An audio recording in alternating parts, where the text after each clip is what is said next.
sometimes you just can't get your mindset right. Are you going to ditch your project or your project call or your client call because you're not feeling well, or because your mind isn't right, or your idea, you're blanking? No. Hello everybody, this is ManuFracture, brand strategist and founder of ManuFracture, here today with another episode of Ambitions of an Agency, and today we are going to be talking about, what are we going to be talking about? Sales calls and sales call anxiety, or reluctance, as I like to call it. Now, if you're trying to follow along with these videos and you're trying to follow along with the execution that is, to message these people, message all these business owners, and get on the calls with them, to do research calls, to do market validation, to get information from them, or to even close them as a client, you are going to get reluctance when you're going to get on a call. And some people may have it, but I'd say most people have it in sales in general, especially people who are inexperienced in sales, who haven't done enough sales calls. And even to some degree, I think even people who are experienced, who've done 500 plus calls or 100,000 plus calls, are incredibly experienced, but still feel a tinge of that anxiety, so to say. And it's the same type of anxiety that happens when you're about to do like a public speaking, or you're trying to you're doing something really, I'd say, that makes you nervous, right? Maybe even jumping off a plane.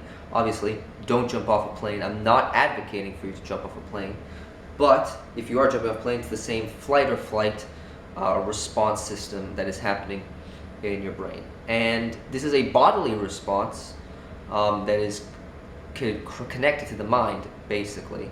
You have your mind that is creating thoughts, right? Or it's more so the feeling comes, the feeling comes first, and then the thoughts come after. Or it can be the thoughts come first, and then the feeling comes after. Depends. You have to really notice it yourself. And this is anticipation, anxiety, and people can say, oh, just make it look, you're not nervous, you're excited. I find that to be incredibly hard to do, because that's just not something you're thinking at the moment, right? Your mind is going into all the possible worst case scenarios, overthinking all this type of stuff, and you're not getting, you're basically going to get paralyzed if you try to switch between, oh, nervous is exciting. Yeah, I don't believe that works very well. So what actually works is three things that can help you specifically with sales call anxiety. Things first is exercise.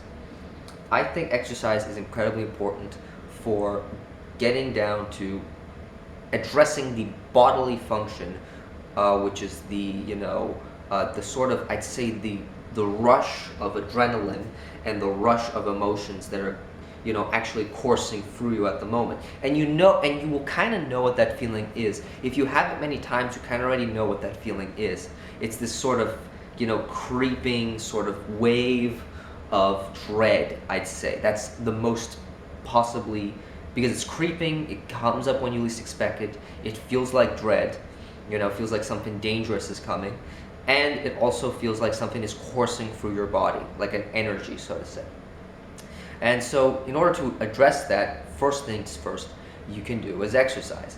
Get on a bike, or walk, or do any of this stuff. But what I really like is intense exercising, sprinting, running, intensive exercise that makes you focus mainly on the pain that you're getting, and to release endorphins, which is a chemical, I believe, that helps you feel more positive throughout the day. And if you do that before a sales call, you kind of get your nerves and the energy part, or the bodily part, so to say, the physical part, in order. So if you already affect that change, right? So that's one way to address the bodily change.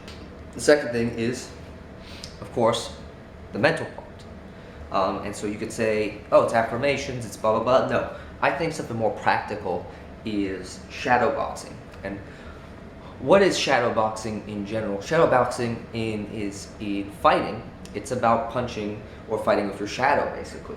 But in sales, basically what you can do, you can take your sales script or your, most things that you will have trouble with, like objections, and role play with yourself, basically.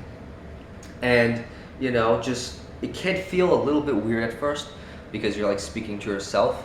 And if you've never done that, that does feel a bit weird.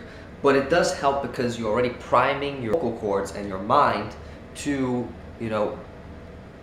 get on the call and actually say the script in a way that you're doing it right. And you're also understanding that you're getting the objections as well because you're already replaying it in your mind. You're already mentally rehearsing for the fact when you do encounter such objection, or you do encounter the part where you feel it's a bit hard, I don't really get it. When you do get to that part, you already know that that's the case, right? And you could do, shadow boxing is great because when you don't have like a partner to do this with, just do it for yourself. Like literally right now, you could just be like, oh yeah man, this is like an example, like, oh yeah man, this is way too expensive, I can't really do this, this is too much. Okay, but let me ask you this, Mr. Pro. I agree, it's definitely a lot more than you expected to pay for today. But let me ask you this, if money was no object, let's just say for a second, would that, would this thing that I am offering you today solve your problem? Well, yeah, it would be. Okay. So is it a matter of price or is it a matter of value? Well, I mean, it's, and they usually say it's a matter of price. Okay, it's usually never a matter of price, it's usually a matter of value, and then they say, oh, it's this and this and this. Yeah, okay, all right. So if this can do this for you at the moment, would you say it's a proper investment to make, this amount of money, 5,000, 10,000, whatever you want to say, in this thing that that I'm offering you here today, right? Or anything else like oh, I need to speak to my wife, or I need to do then you rehearse those objections, or you rehearse the beginning of the call. You'd be like, oh, hey, what's up, blah blah blah, make joke, or make, hey, how's the weather over there, or how are you doing, how's your week going, or even like practicing tonality, right? Like looking at the words like, I'm gonna ask you a few questions today about your business and about, your goals, and finding out really how I can provide the best value for you today. And at the end of the call, if I feel like I can help you out, then I will. And if not, that's okay as well. Does that sound good to you? Right?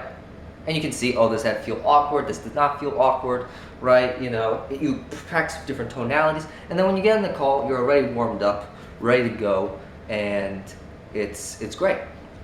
So third thing is, and I think the most important thing is, this is before, and this is like and I'm always gonna say that the last few minutes before getting on a call with somebody is the most painful and excruciating parts of the anxiety ever. Your blood is rushing to your head, your body is not really feeling well, maybe your stomach is not right.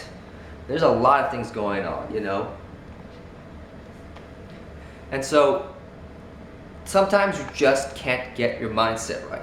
Are you going to ditch your project or your project call or your client call because you're not feeling well?